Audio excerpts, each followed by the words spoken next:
I'm Sarah Harris, and welcome to a Fiddle Care Minute. Today, we're going to talk about how to put strings on a bass and how to change the strings on your bass. What you're going to need for this is a bass that needs strings and a power drill and an attachment.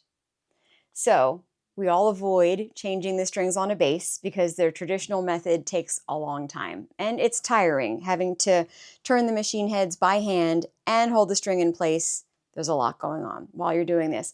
But using the drill attachment that's for this purpose makes it a lot faster and a lot easier if you're comfortable using power tools.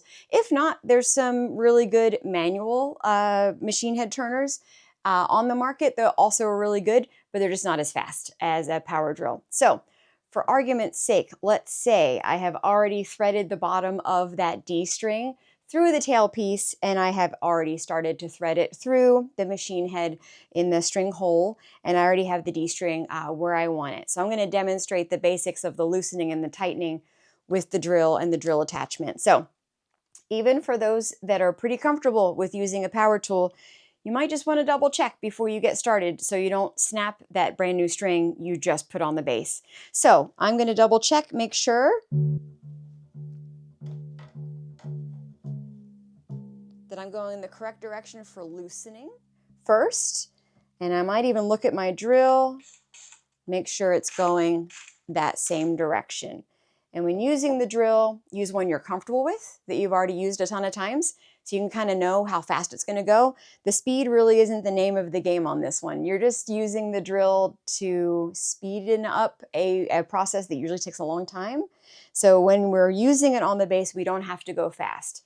So I'm going to hold the D string while I continue to loosen it.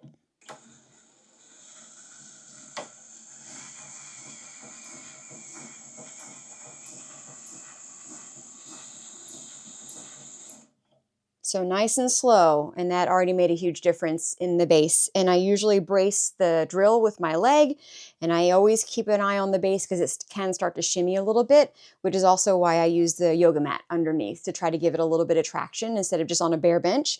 So at this point, let's say I'm already pretty close to getting the D string on. Let's say it's a brand new string. I'm checking to make sure that my D string isn't overlapping any other strings. And it's also not right up against the peg box. That's going to ruin the inside of the peg box. And it also might eventually make it very hard to turn when you're trying to get it up to pitch. So I've got a good amount. I'm going to make sure I'm in the groove of the bridge, and I'm over the bridge or over the groove of the nut as well. Let me change direction on my drill. I'm going to give it a look just to make sure, yep, I'm going the right way. I'm going to line it up. And remember, I can just go slow.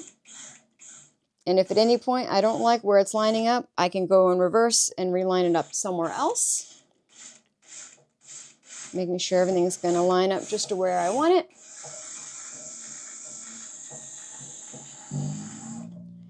And that's about as tight as I want to go with a drill. The rest of it, I'm just going to hand tune because I would never want to go overboard with the tuning and risk snapping something. And also just a general reminder, whenever we're changing strings, I'm just going to do one at a time. So let's say I had started with my D string. I'm going to leave the old G, A, and E on so my bridge doesn't fall and my sound post won't fall either.